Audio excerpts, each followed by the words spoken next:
Assalamualaikum warahmatullahi wabarakatuh. Ketemu lagi di channel saya. Kali ini kita akan share tentang bagaimana caranya sebenarnya melakukan program sebuah bonsai cukup hanya dengan menggunakan pot. Jadi buat teman-teman yang memiliki pekarangan atau lahan yang sempit, bisa menggunakan cara ini agar teman-teman bisa memiliki sebuah bonsai yang bagus.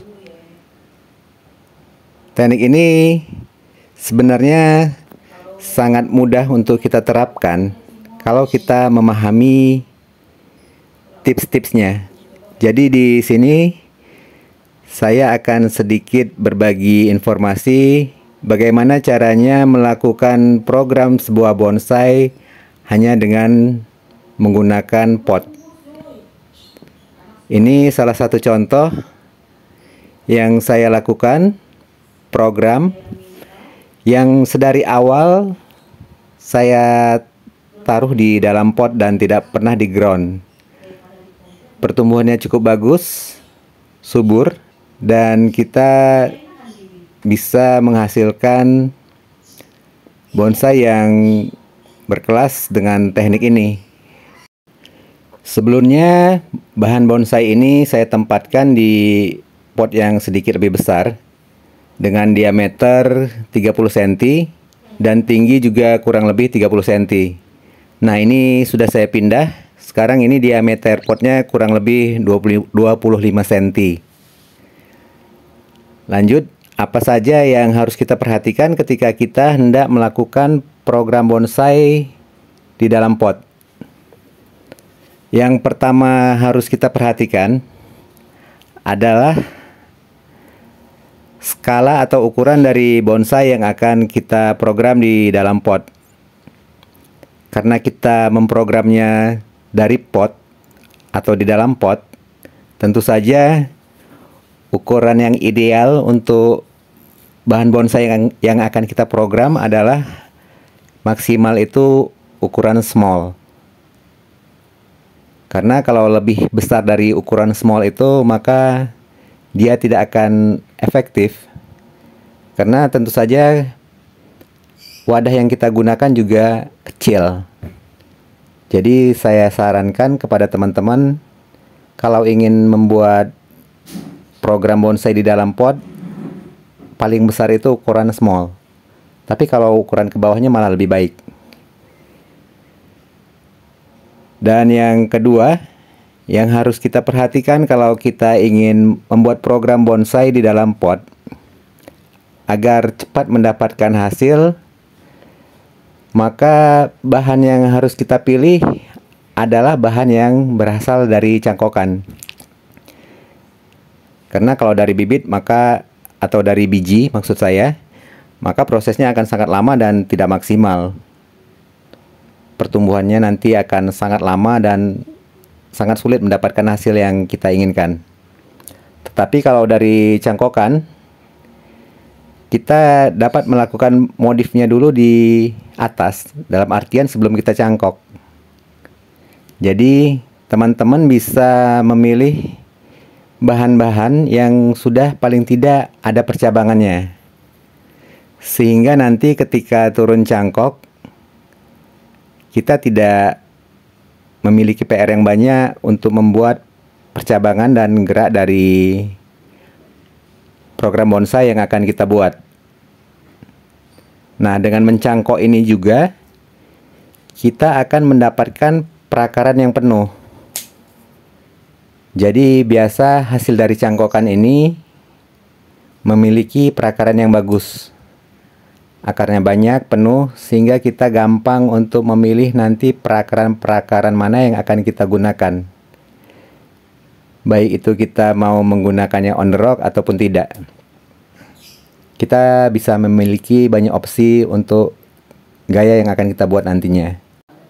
Jadi sejauh ini untuk bahan yang untuk kita gunakan sebagai bahan program itu, kalau saya pribadi masih mengunggulkan yang bahan dari cangkokan. Kalau stekan juga kurang maksimal, karena biasa untuk stek itu pertumbuhan akarnya ada yang lebih dominan di sisi lain dan biasa akan kurang di sisi yang lainnya. Berbeda dengan cangkokan yang biasanya akarnya akan merata. Pertumbuhannya merata, jadi kita akan lebih gampang untuk melakukan program akarnya. Nah, untuk mencangkok ini juga ada tips-tips yang harus kita pergunakan. Di video-video saya sebelumnya, saya ada melakukan contoh-contoh melakukan pencangkokan, sehingga nanti bahan cangkokan kita itu memiliki gerak dasar yang besar. Ini juga perlu teman-teman perhatikan. Banyak teknik sebenarnya untuk mendapatkan gerak dasar itu yang membesar. Bisa dengan teknik belah batang atau juga mengupas batang. Kalau saya pribadi masih mengunggulkan teknik yang mengupas batang. Karena dengan teknik itu pembesaran atau pembengkakan di gerak dasarnya itu akan menjadi lebih dapat.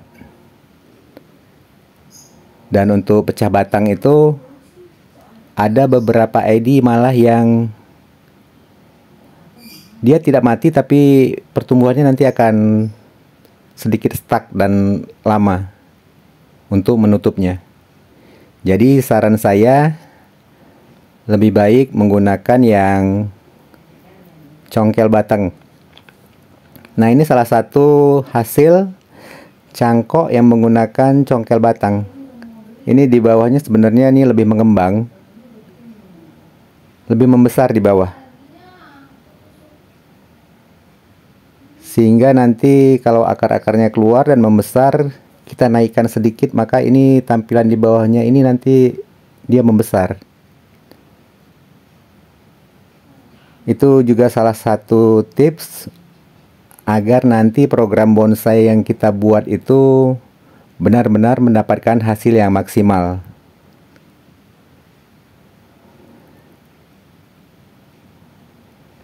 Jadi itu langkah-langkah yang harus teman-teman perhatikan. Pertama, pemilihan skala besar bonsai yang akan kita program. Kedua, melakukan pencangkokan dan pemilihan bahan yang paling tidak sudah memiliki tangan untuk mengurangi kerja PR kita nanti ketika kita memprogram. Saya juga sedikit menghimbau kepada teman-teman yang suka mendongkel. Ada baiknya jika teman-teman ketika mendapatkan bahan yang kurang prospek, jangan didongkel. Karena terkadang itu seperti sayang. Karena ketika didongkel teman-teman banyak menghabiskan tenaga dan juga waktu, sementara nanti ketika dapat hasilnya tidak maksimal dan kurang memiliki nilai jual. Sementara banyak percabangan-percabangannya nanti yang terbuang. Jadi baiknya teman-teman mencangkoknya saja. Dan teman-teman bisa mendapatkan banyak bahan cangkokan dari satu bahan dongkelan, apalagi yang bahannya itu sudah besar. Dan itu lebih memiliki daya jual dan teman-teman bisa memiliki bahan-bahan yang prospek. Itu sekedar saran dari saya. Nah, kita lanjut ini. Ketika teman-teman sudah melakukan pencangkokan, mendapatkan bahan cangkok yang ideal, sudah melakukan pencangkokan, lanjut pada tahap penanaman. Sejauh ini media terbaik yang pernah saya coba untuk melakukan program bonsai di dalam pot, saya masih mengunggulkan pada pasir malang. Karena untuk pertumbuhan akar yang kita menggunakan media pasir malang ini sangat bagus. Pasir malang ini drainasenya bagus, yang menyebabkan nanti perakarannya tidak gampang busuk dan dia bagus untuk pertumbuhan akar. Akar-akarnya nanti akan cepat pertumbuhannya dan tentu saja akan membuat proses pertumbuhan cabang dan tunas-tunasnya ke atas nanti menjadi lebih cepat. Tapi kalau buat teman-teman yang mungkin di daerahnya sulit mendapatkan pasir malang, teman-teman bisa bereksperimen tentang media apa yang sekiranya ada gampang ditemukan di daerah teman-teman dan medianya cocok untuk melakukan program bonsai di dalam pot. Pada intinya dia harus memiliki drainase yang bagus. Setelah kita mendapatkan media tanamnya, lanjut yang harus kita perhatikan adalah untuk pupuknya. Karena kalau saya ini hanya menggunakan pasir malang, maka pupuk yang saya gunakan di sini adalah pupuk jenis slow release, bukan yang fast release. Karena pupuk slow release ini dia pelepasannya berlahan, sehingga sangat aman untuk bahan program bonsai kita. Apalagi yang baru turun cangkokan, dia akan sangat aman, tidak akan membuat panas dan mati pada bahan program bonsai kita. Berbeda dengan bahan pupuk yang fast release, di mana kita harus benar-benar memperhatikan dosisnya dan juga peletakannya di dalam pot. Tapi kalau teman-teman paham dan mengerti tentang dosisnya dan penempatannya di dalam pot, teman-teman boleh menggunakan yang fast release. Itu juga bagus, asal kita tahu teknik dosisnya dan juga penempatan pupuknya. Tapi kalau untuk amannya, teman-teman bisa menggunakan pupuk yang slow release saja. Mungkin yang slow release ini sedikit mahal jika dibandingkan dengan yang fast release. Tetapi pupuk slow release ini teman-teman bisa memberikannya sekitar 3 bulan sekali, sehingga buat teman-teman yang sering berpergian, maka tidak perlu khawatir untuk kesuburan program bonsai teman-teman. Bahan sudah ketemu, media tanam sudah, pupuk sudah. Selanjutnya teman-teman tinggal menanamnya dan melihat pertumbuhannya. Nah, di sini juga sangat penting, hal yang harus teman-teman lakukan adalah memperhatikan pertumbuhan tunasnya. Jadi, teman-teman harus rajin menyortir kira-kira tunas-tunas mana yang tidak diperlukan. Ini sangat penting ketika kita melakukan program di dalam pot. Karena nutrisi yang terserap dari akar itu kalau bisa langsung teraliri ke tunas-tunas yang kita perlukan. Jadi, untuk tunas-tunas yang tidak kita perlukan harus cepat-cepat kita buang, sehingga nanti pertumbuhannya akan menjadi lebih cepat pada tunas-tunas yang kita perlukan. Itu salah satu yang harus teman-teman perhatikan. Dan ketika tunas-tunasnya sudah membesar, ada tips-tips tentang pengepresan dari percabangan yang teman-teman juga harus perhatikan. Mungkin banyak dari teman-teman yang sudah membesarkan percabangan, lalu ketika melakukan pengepresan, cabang yang sudah dibesarkan tadi malah menjadi mati, dan tunas yang tumbuh malah di sisi yang tidak kita inginkan. Nah, di sini saya juga akan berbagi tips tentang bagaimana caranya melakukan pengepresan yang aman dan mendapatkan tunas yang banyak. Di video saya sebelumnya ada tentang cara pengepresannya. Nanti saya akan sematkan juga di deskripsi dari video ini. Teman-teman bisa melihat di situ. Karena di situ ada cara yang saya berikan bagaimana teknik aman melakukan pengepresan agar batang yang sudah kita atau cabang yang sudah kita besarkan tadi tidak mati dan mendapatkan tunas yang banyak.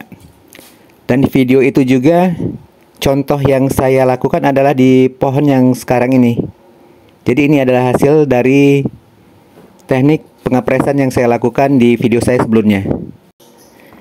Jadi salah satu keunggulan teknik program bonsai di dalam pot ini adalah kita mendapatkan kesan karakternya yang lebih tua jika kita atau teman-teman membandingkan dengan program bonsai yang di ground. Walaupun nanti dia ukurannya tidak terlalu besar, tapi karakter dan aura tuanya itu lebih dapat ketika kita melakukan program di dalam pot. Ya mungkin karena pertumbuhan di dalam pot ini akan lebih sedikit lambat dibandingkan dengan yang di ground. Tapi kalau misalkan pemupukannya benar, medianya benar, sebenarnya juga di pot ini pertumbuhannya bisa cepat.